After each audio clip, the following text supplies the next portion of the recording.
नमस्कार, उत्तराखंड की खबरों में आपका स्वागत है। मैं हूं आपके साथ सुरभि राजपूत। बुलेटिन की शुरुआत करते हैं। सीएम मनोहर लाल ने इस दौरान राष्ट्रीय बालिका दिवस के मौके पर सभी को बधाई दी और साथ ही सीएम ने ट्वीट कर लिखा कि खेल का मैदान हो या फिर आसमान की उड़ान, हमारी बेटियां हर जगह देश को गौरवान्वित कर रही हैं। और साथ ही देहरादून की ये तस्वीरें हम आपको गणतंत्र दिवस को लेकर दिखा रहे हैं, जहां सुरक्षा के कड़े इंतजाम किए गए हैं। डीएम सोनिका ने तैयारियों का जायजा लिया और साथ ही क्या तैयारी की गई है इसको लेकर खास जायजा लिया गया है। इस दौरान डीएम ने तमाम तैयारियों का जायजा लिया है। देहरादून की ये तस्वीरें, सुरक्षा के पुख्ता इंतजाम किए गए हैं क्योंकि बस एक दिन बाद पूरा देश गणतंत्र दिवस को मनाने वाला है और इसको लेकर प्रशासन चप्पे चप्पे पर पैनी नजर बनाए हुए हैं। हम आपको ये तस्वीरें देहरादून की दिखा रही हैं और देहरादून में सुरक्षा के क्या इंतजाम किए गए हैं इसका जायजा डीएम ने लिया है।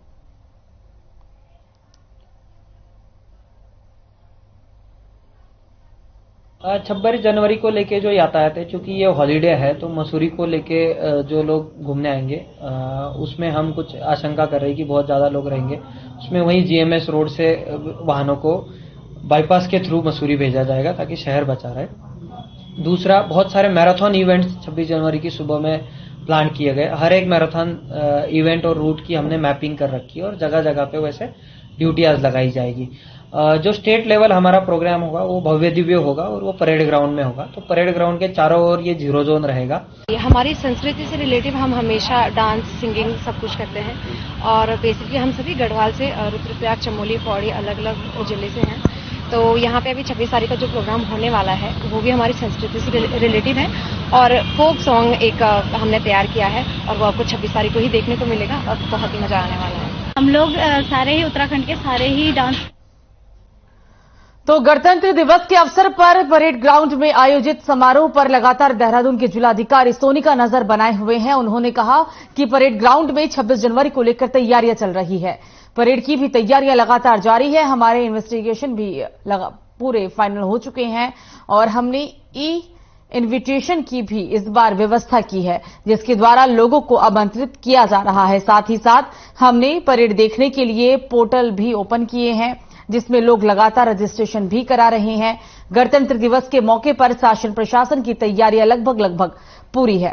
ट्रैफिक पुलिस ने कहा कि 26 जनवरी को देखते हुए मसूरी में जाने वाले पर्यटकों को शहर के अंदर आने की वजह जीएमएस रोड बाईपास से मसूरी के लिए रवाना होना पड़ेगा। साथ ही उन्होंने कहा कि गणतंत्र दिवस के मौके पर राजधानी देहरादून में कहीं मैराथन भी होना है और जिसको लेकर शहर भर में ट्रैफिक को डाइवर्ट भी यहां किया गया है और हर बार की तरह इस बार भी गणतंत्र दिवस के मौके पर उत्तराखंड की झांकियां भी देखने को मिलेंगी।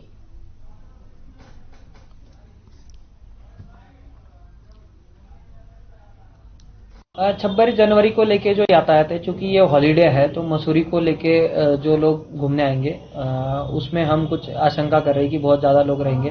उसमें वहीं जीएमएस रोड से वाहनों को बाईपास के थ्रू मसूरी भेजा जाएगा ताकि शहर बचा रहे। दूसरा, बहुत सारे मैराथन इवेंट्स 26 जनवरी की सुबह में प्लान किए गए। हर एक मैराथन इवेंट और रूट की हमने मैपिंग कर रखी है और जगह जगह पे वैसे ड्यूटी आज लगाई जाएगी। जो स्टेट लेवल हमारा प्रोग्राम होगा वो भव्य दिव्य होगा और वो परेड ग्राउंड में होगा। तो परेड ग्राउंड के चारों ओर ये जीरो जोन रहेगा। हमारी संस्कृति से रिलेटिव हम हमेशा डांस, सिंगिंग सब कुछ करते हैं और बेसिकली हम सभी गढ़वाल से, रुद्रप्रयाग, चमोली, पौड़ी अलग अलग जिले से हैं। तो यहाँ पे अभी 26 तारीख का जो प्रोग्राम होने वाला है वो भी हमारी संस्कृति से रिलेटिव है और फोक सॉन्ग एक हमने तैयार किया है और वो आपको 26 तारीख को ही देखने को मिलेगा और बहुत ही मजा आने वाला है। हम लोग सारे ही उत्तराखंड के सारे ही डांस करते हैं ना, जिसमें जैसे कुमाऊं, जौनसारी, ये सारे करते हैं। हम लोग संस्कृति विभाग से हैं। वैसे जो हम लोग अभी यहाँ डांस कर रहे हैं वो हम लोग एक कौथिक सॉन्ग कर रहे हैं। मतलब ये चमोली का एक सॉन्ग है, इसे झौड़ा भी कहते हैं और मतलब कौथिक सॉन्ग है। इसमें लड़का लड़की की मतलब विशेषताएं बता रहा है। उसे मेले में जाने के लिए उत्सुक मतलब वो कर रहा है, उत्सुकता में मतलब दोनों बहुत खुश है। मेले में जाने की बातें हो रही हैं कि मेले में चलो, ऐसे ऐसे कपड़े पहनो, इस तरीके से मतलब एक गीत के द्वारा। तो खबर देहरादून से, जहां पर राष्ट्रीय बालिका दिवस के मौके पर खेल विभाग और राष्ट्रीय महिला आयोग ने महिला खिलाड़ियों के सम्मान में एक दिवसीय कार्यशाला का आयोजन किया। ये आयोजन राष्ट्रीय और अंतर्राष्ट्रीय स्तर पर देश और प्रदेश का प्रतिनिधित्व करने वाले खिलाड़ियों के सम्मान में किया गया, जिसमें मुख्य अतिथि के तौर पर मुख्यमंत्री पुष्कर सिंह धामी ने शिरकत की। इस मौके पर मुख्यमंत्री धामी ने बालिका दिवस की बधाई देते हुए कहा कि राज्य सरकार महिलाओं और उनकी सुरक्षा से जुड़ी योजनाओं को चला रही है। हमारी सरकार आगे भी कई नीतियों पर काम कर रही है, जिससे प्रदेश की महिलाएं देश और प्रदेश का नाम पूरी दुनिया में रोशन कर सके।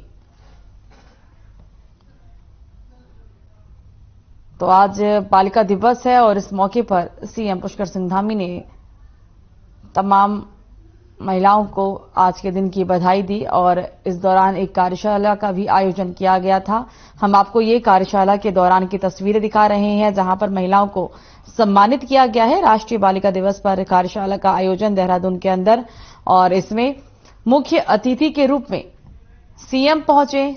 सीएम ने खिलाड़ियों का सम्मान किया। इस कार्यशाला में हालांकि काफी संख्या में लोग आए हुए थे। राष्ट्रीय बालिका दिवस और आज के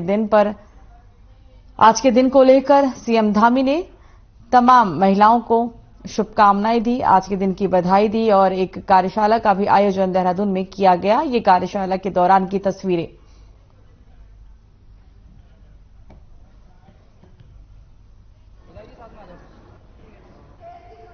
राष्ट्रीय बालिका दिवस की ढेर सारी शुभकामनाएं देती हूं। और रही बात कि बालिकाओं को खिलाड़ी के रूप में हो या बालिकाओं को उनके अच्छे भविष्य के रूप में हो, सरकार अपनी ओर से दोनों ही दिशाओं में उनको उसको सुनिश्चित कर रही है। चूंकि मैं खेल विभाग देखती हूं और आज महिला आयोग ने राष्ट्रीय बालिका दिवस पर कुसुम कंगवाल जी जो इसकी अध्यक्ष हैं, मैं उनका धन्यवाद करती हूं कि उन्होंने बालिकाओं के इस राष्ट्रीय बालिका दिवस पर खेल को लेकर बालिकाओं के क्या अवसर हो सकते हैं उसको लेकर।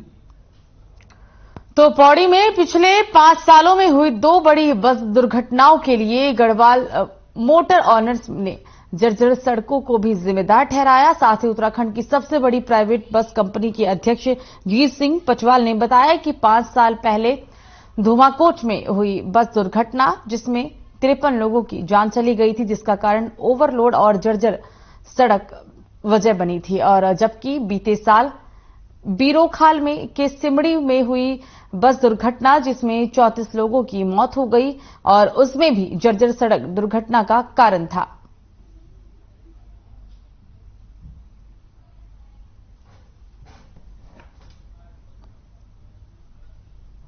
मेन तो सड़कों का है कि सड़कों का मेंटेनेंस नहीं है, गड्ढे हैं, कहीं पर मलबा रखा है। तो अभी ये पता लगा कि जो सिमड़ी में भी था ऊपर से उसमें कोई मलबा गिरा हुआ था, तो गाड़ी ने नीचे झोंक लिया था, तो गाड़ी इसलिए भी गिरी है वहां पर। तो हमारा तो प्रयास होता है, हम 4 धाम यात्रा में गाड़ियां चलाते हैं, लगातार 2 महीने तक चलती है। हम आज तक ऐसी घटनाएं कभी होती भी नहीं है और होनी भी नहीं चाहिए। हम तो हमेशा अपने बद्री विशाल से, सिद्धबली बाबा से हम प्रार्थना करते हैं, पूजा अर्चना करते हैं, भंडारा करते हैं कि भाई हमारी यात्रा सही चले, हमारी गाड़ियां सही से लोकल सही चले, हमारा जो यहाँ का लोकल पैसेंजर है या तो उत्तराखंड पुलिस के ऑपरेशन ड्रग फ्री देहरादून के तहत डीएवी पीजी कॉलेज में कार्यक्रम का आयोजन किया गया। इस मौके पर एसएसपी दलीप सिंह कुंवर ने कार्यक्रम में प्रतिभाग लिया और साथ ही नशे के खिलाफ चलाई जा रही उत्तराखंड पुलिस की मुहिम की तरफ युवाओं को जागरूक भी किया है। इस मौके पर एसपी दलीप सिंह कुंवर ने कहा कि मुख्यमंत्री पुष्कर सिंह धामी द्वारा उत्तराखंड को 2025 तक ड्रग फ्री करने को लेकर जो संकल्प रखा गया है, उस संकल्प के अंतर्गत प्रदेश भर में अभियान चलाया जा रहा है। आज के समय में युवा नशे की गिरफ्त में फंसते जा रहे हैं। ऐसे कार्यक्रमों के माध्यम से युवाओं को जागरूक करने का काम किया जा रहा है। कार्यक्रम के माध्यम से कॉलेज के छात्र छात्राओं को नशे के खिलाफ लड़ाई लड़ने और नशा न करने की शपथ दिलाई गई है।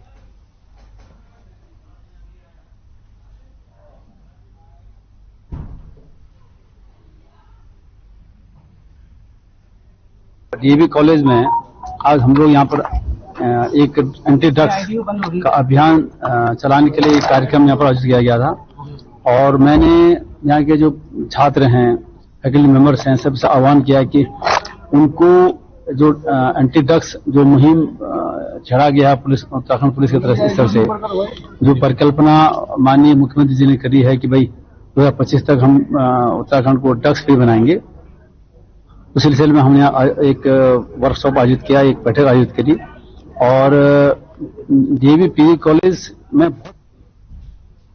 तो उत्तराखंड शिक्षा विभाग में डीएलएड शिक्षक विवाद के कारण शिक्षकों के रिक्त पदों को अभी तक नहीं भरा गया है। आपको बता दें कि दरअसल बेसिक शिक्षा भर्ती में एनआईओएस से डीएलएड प्रशिक्षण प्राप्त शिक्षकों ने शिक्षा विभाग में बेसिक शिक्षा भर्ती में खुद को सम्मिलित किए जाने को लेकर हाईकोर्ट में याचिका दायर की थी, जिसमें हाईकोर्ट ने डीएलएड प्रशिक्षु शिक्षकों को राहत देते हुए आदेश दिया था कि शिक्षकों को भर्ती में सम्मिलित किया जाए। कोर्ट के इस फैसले पर राज्य सरकार ने न्याय विभाग से विधिक राय मांगी थी और जिसके लिए न्याय विभाग ने नियुक्तियों में डीएलएड प्रशिक्षण शिक्षकों को सम्मानित करने पर सहमति भी जताई थी, लेकिन उच्च न्यायालय के इस फैसले के विरोध में बीएड और टीईटी टेट अभ्यर्थियों ने सुप्रीम कोर्ट में याचिका दायर की, जिस पर सुनवाई करते हुए सुप्रीम कोर्ट ने हाईकोर्ट के फैसले को स्टे कर दिया।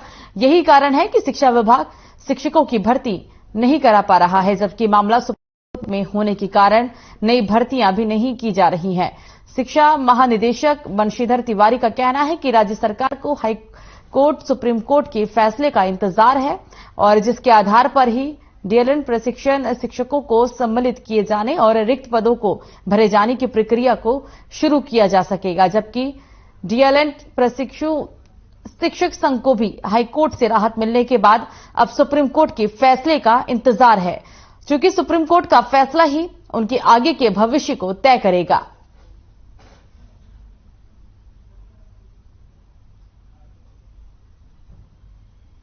माननीय सर्वोच्च न्यायालय में प्राथमिक शिक्षक भर्ती 2021 की सुनवाई होनी है, जिसमें हम एनआईएस डीएलएड के अभ्यर्थी प्रतिवादी हैं। हमारे लोगों द्वारा भी अपना पक्ष माननीय सर्वोच्च न्यायालय में मजबूती के साथ रखा जाएगा और संपूर्ण देश में एनआईएस डीएलएड मान्य था और मान्य रहेगा और माननीय सर्वोच्च न्यायालय से भी हमको पूर्ण उम्मीद है। जिस प्रकार से हम हाईकोर्ट से विजय प्राप्त होकर के आए थे, उसी प्रकार से सर्वोच्च न्यायालय से भी हम जीत करके जरूर आएंगे। देखिए, जैसा कि आप अवगत हैं, उसमें एनआईएस और डीएलएड को लेकर के अलग अलग पक्ष हैं, जिसमें एनआईएस को भी उसमें सम्मिलित किए जाने के लिए माननीय उच्च न्यायालय ने निर्देशित किया था। तत्क्रम में जो प्रभावित पक्ष था वो माननीय उच्चतम न्यायालय गए और वहां से उसको स्टे कर दिया गया है। तो हम लोगों ने परीक्षण के लिए भेजा था, शासन स्तर पर परीक्षण किया गया और फिलहाल यह उचित पाया गया कि न्यायहित में उसको अभी प्रतीक्षा में रखा जाए और इसलिए। तो हल्द्वानी में अशोका लीलैंड से बेरोजगार 300 युवाओं ने नंगे पैर बुद्ध पार्क से हीरानगर गोलजी मंदिर तक पदयात्रा निकालते हुए गोलजियों मंदिर के में न्याय की गुहार लगाई। पिछले 20 दिनों से हल्द्वानी के बुद्ध पार्क में धरने पर बैठे युवाओं का कहना है कि उन्होंने उत्तराखंड मुक्त विश्वविद्यालय द्वारा डिप्लोमा कोर्स किया हुआ है, जिसको अशोका लीलैंड कंपनी द्वारा करवाया गया और उत्तराखंड मुक्त विश्वविद्यालय उनके डिप्लोमा कोर्स को यूजीसी से मान्यता नहीं दिला पाया। लिहाजा अशोका लीलैंड ने भी 5 साल बर्बाद कर चुके युवाओं को फर्जी डिप्लोमा कहकर बाहर निकाल दिया और प्रदर्शन कर रहे बेरोजगारों का कहना था कि उत्तराखंड सरकार के उपक्रम द्वारा हमको डिप्लोमा कराया गया और अशोका लीलैंड कंपनी ने प्रशिक्षण दिया, उसके बावजूद आज हम सब बेरोजगार हैं। ना तो सरकार ने उनकी डिग्री और डिप्लोमा को यूजीसी से मान्यता प्राप्त दिलाई और ना ही अशोका लीलैंड ने उन्हें स्थायी रोजगार ही दिया। ऐसे में अपने जीवन के 9 साल बर्बाद करने के बाद आज वो किसी भी रोजगार करने के योग्य नहीं है। इसलिए अशोका लीलैंड की मिलीभगत के कारण उनका जीवन बर्बाद हो गया है। लिहाजा अब वो न्याय के देवता गोलजू की शरण में शिकायत करने आए हैं। कि हम लोगों के साथ फर्जीवाड़ा हुआ, नाइंसाफी हुई है, लेकिन इसको न जिला प्रशासन, पुलिस प्रशासन कोई भी इस मामले को संज्ञान में नहीं ले रहा है, क्योंकि ये पूंजीपतियों की सरकार है। ये पूंजीपतियों के दबाव में आकर हमारे साथ इंसाफ नहीं कर रहे हैं, तो इनको गोलजू देवता माफ नहीं करेंगे। इनको जब तक हम लोगों के साथ इंसाफ नहीं करेंगे, हम आज सच्चे दिल से और सच्चे मन्नत से यहाँ पर आए हैं कि जो लोगों ने हमको डिप्लोमा कराया है उसकी मान्यता दे, और अशोक लेलैंड ने हमारा उत्पीड़न किया है वो हमको स्थायी जॉब दे। ये हमारे उत्तराखंड में गोलजू देवता भी होते हैं, जो ये बाहर से आके अन्याय कर रहे हैं हमारे उत्तराखंड के युवाओं के साथ, हमारे साथ जो छल कपट हुआ है उसका हिसाब ये गोलजू देवता ही लेंगे, और इनको डरना चाहिए इन गोलजू देवता से। और आज हम तो यहाँ अपनी अर्जी लगाने आ ही गए हैं, हमें तो उम्मीद है कि गोलजू देवता हमारे साथ न्याय करेंगे।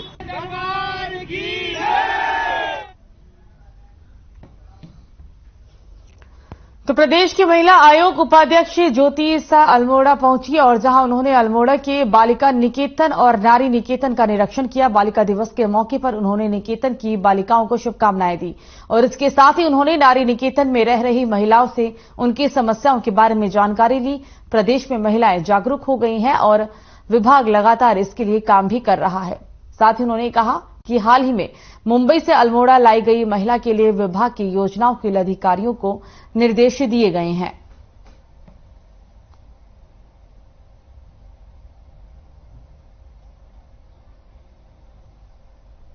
बालिका गृह में मैंने आज बालिका दिवस के उपलक्ष्य में बच्चों के साथ उनको शुभकामनाएं दी, उन लोगों को थोड़ा सरकार की बालिकाओं से संबंधित उनकी जानकारी दी और शुभकामनाएं दी कि बालिका दिवस पे उन बच्चों के साथ थोड़ा कार्यक्रम उन बच्चों ने प्रस्तुत किए। अपराधों की संख्या बढ़ रही है कहें या अपराधों के प्रति महिलाओं की जागरूकता बढ़ रही है, मेरा तो ये मानना है कि आयोग के इतने सक्रिय होने से और भी सरकार की इतनी स्कीम होने से महिलाओं की जागरूकता बढ़ रही है, इसलिए आरोप या अपराध इतने। तो ग्राम पंचायत विकास अधिकारी एसोसिएशन ने जिला मुख्यालय पौड़ी के विकास भवन में अपनी मांगों को लेकर धरना प्रदर्शन किया। ग्राम पंचायत विकास अधिकारियों का कहना है कि ग्राम पंचायत स्तर पर पंचायती राज विभाग और ग्रामीण विभाग के केवल कार्यात्मक एकीकरण के चलते उनके द्वारा कार्य बहिष्कार किया जा रहा है। कार्य बहिष्कार पर जाने से सभी ब्लॉकों में परिवार रजिस्टर, जन्म मृत्यु प्रमाण पत्र, राशन कार्ड संबंधी कार्य, समाज कल्याण की पेंशन संबंधी कार्य पूरी तरह से प्रभावित हो रहा है और जिससे जनता भी काफी परेशान है।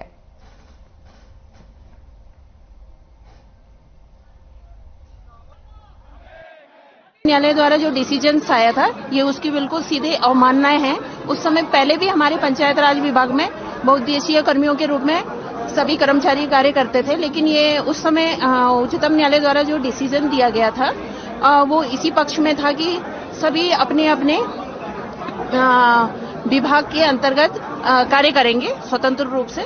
और अब ये पुनः फिर एक घुसपैठी अटैक टाइप का हो रहा है कि जो हमारा पंचायती राज विभाग है वो 29 विषयों का समाहित संकलन और एक्ट के द्वारा चला हुआ है और उसमें दोबारा से इसको फिर क्या किया जा रहा है कि एक रेखीय विभाग के अंडर में करने की कोशिश की जा रही है। तो जोशीमठ देवनगरी इस वक्त काफी परेशानियों की मार झेल रहा है। जहां देखो बस दिखाई देती है।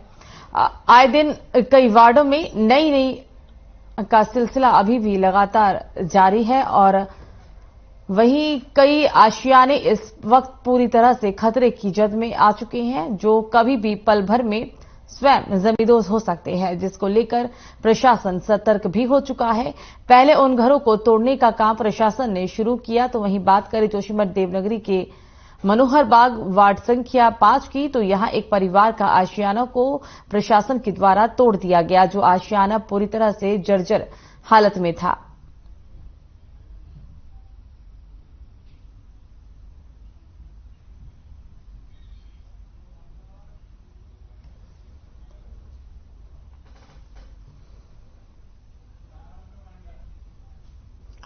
तो 30 दिसंबर को नारसन मंगलौर में सड़क दुर्घटना में गंभीर रूप से घायल हुए भारतीय क्रिकेटर ऋषभ पंत के सामने फरिश्ता बनकर आए दोनों युवाओं को उत्तराखंड डीजीपी 26 जनवरी को सम्मानित करेंगे। सही समय पर घायल ऋषभ पंत को गाड़ी से बाहर निकलने में दोनों युवकों ने मदद की थी और गाड़ी से दूर खींचकर डिवाइडर पर ले गए थे। बता दें कि दोनों युवक रजत और नीशू उत्तर प्रदेश के मुजफ्फरनगर जिले के बुच्छा बस्ती पुरकाजी के रहने वाले हैं और मंगलोर क्षेत्र में स्थित शुगर मिल पर वो दोनों काम करते थे।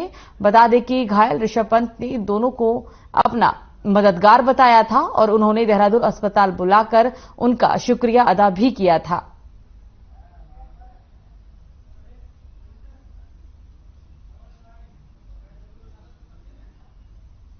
30 दिसंबर 2022 की सुबह एक सड़क दुर्घटना हुई थी जिसमें एक मर्सिडीज कार के पलट जाने से आग लग जाने की एक सूचना प्राप्त हुई थी।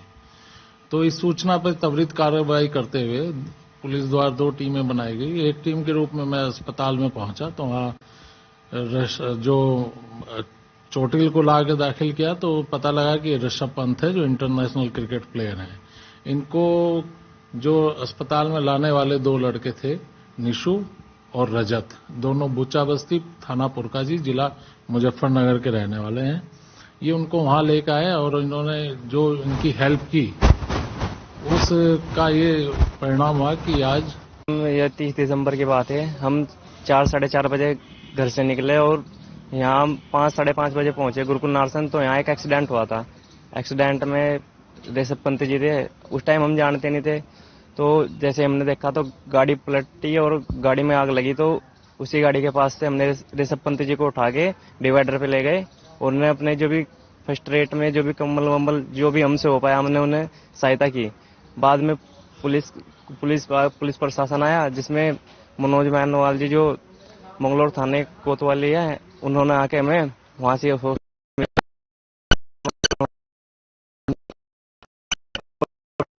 कि वो हमने जैकेट वैकेट तो जो सर को दे दी थी कम्बल वम्बल। तो उन्होंने इस दौरान हमें अपनी जैकेट।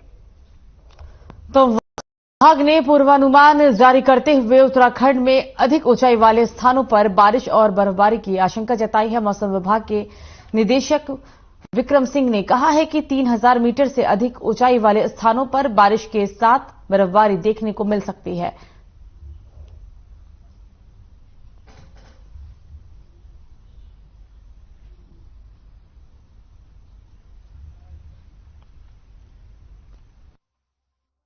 पश्चिमी विक्षोभ अच्छा आ रहा है और उसका जो असर है 3-4 दिन करीब वो उत्तराखंड पे भी देखने को मिलेगा और उसकी वजह से जो विशेष एक्टिविटी रहेगी वो 23-24 को मैं बोलूंगा। तो उसमें पूरे प्रदेश में अच्छी बारिश हुई जो है उस समय हल्की मध्यम जो है वो मिलने वाली है और बर्फबारी भी मिलेगी। 23 को बात करेंगे तो 3000 मीटर है उससे अधिक के क्षेत्र है। लेकिन जब आप 24-25 में जाएंगे तो ये 2200-2500 मीटर के आसपास की जो है जो एरिया है वहां पर भी बर्फबारी आपको मिल जाएगी। तो जो 22 से शुरुआत हो रही रात शाम से ही, लेकिन 23 और 24 में जो है एक्टिविटी मेनली वो रहेगी और 25 में थोड़ी फिर कम होनी शुरू हो जाएगी। तो अच्छी एक्टिविटी है, 2-3 दिन और चलेंगी और अच्छी बारिश और बर्फबारी फिर उस समय मिल। तो मुख्यमंत्री पुष्कर सिंह धामी ने सचिवालय में आयुष एवं आयुष शिक्षा विभाग द्वारा आयोजित 15 दिवसीय आयुष शिविर का शुभारंभ किया। इस दौरान सीएम धामी ने कहा कि उत्तराखंड आयुष का केंद्र रहा है। आयुष, योग और आयुर्वेद का संदेश देश व दुनिया को उत्तराखंड से गया।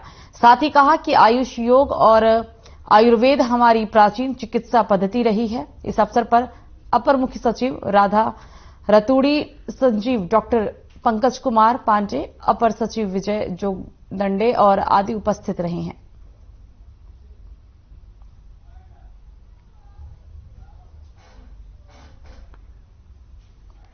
तो फिलहाल खबरों में मुझे दीजिए इजाजत। नमस्कार।